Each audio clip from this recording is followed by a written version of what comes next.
प्यारे बच्चों, अध्याय 5 समांतर श्रेणियों के अंतर्गत प्रश्नावली 5.2 का उदाहरण क्रमांक 4 यहाँ पे हम देख रहे हैं, जिसके अनुसार समांतर श्रेणी 21, 18, 15 का कौन सा पद ऋण 81 है, साथ ही क्या इस समांतर श्रेणी का कोई पद शून्य है। तो आइए इसे हम ज्ञात करते हैं। हमें यहाँ पर ज्ञात है कि इस समांतर श्रेणी में प्रथम पद 21 है और इसका सारवंतर डी। दूसरे पद में से पहला पद घटाने पर 18 में से हम 21 को घटाएंगे, हमें ऋण 3 प्राप्त होगा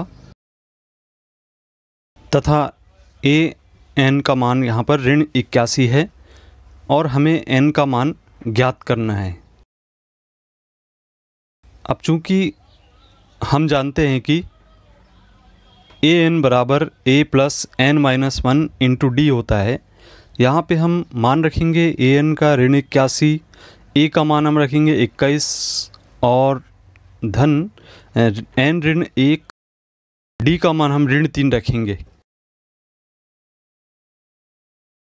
अब हम यदि इसे सरल करने पर यहाँ पर ऋण 81 के तरफ हम 21 का पक्षांतर करेंगे तो ऋण 81 ऋण 21 होगा एवं ऋण 3 गुणित एन ऋण 1 लिखेंगे। अब हम इसको जोड़ देते हैं तो ऋण 81 में ऋण 21 जोड़ने पर ऋण 102 हमें प्राप्त होता है। ऋण 3 गुणित एन ऋण 1। अब यदि हम ऋण 3 का पक्षांतर करेंगे तो भाग में चला जाएगा, तो ऋण 102 बटे ऋण 3 प्राप्त होगा और ऋण 3 का यहाँ भाग देंगे, तब हमें 3 का भाग देने पर 34 प्राप्त होगा। तो 34 बराबर एन ऋण 1 मिल जाता है। 1 का हम यदि पक्षांतर कर देते हैं तब एन बराबर हमें प्राप्त होगा 34 धन 1 और 34 में 1 जोड़ने पर हमें एन का मान यहाँ पर 35 मिल जाता है। तब हम कहेंगे कि ऋण 81 35वां पद है। अब यहाँ पे हम जानेंगे कि क्या कोई एन ऐसा है कि ए एन बराबर 0 हो।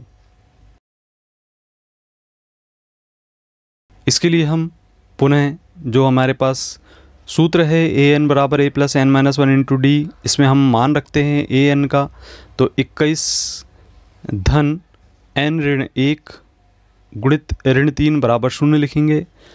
कोष्ठक हटाएंगे तो 21 धन के स्थान पे यहाँ पर ऋण 3 का गुणा होगा तो ऋण 3 एन हो जाएगा और ऋण 3 गुणित ऋण 1 धन 3 बराबर 0 प्राप्त होगा।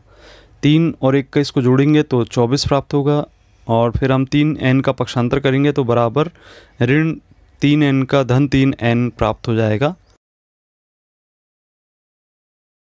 अब हम यदि एन के गुणांक 3 का पक्षांतर करें तो बटे में चला जाएगा और 3 का 24 में हम भाग देते हैं तो 8 प्राप्त होता है। तो हम कहेंगे कि 8वां पद 0 होगा।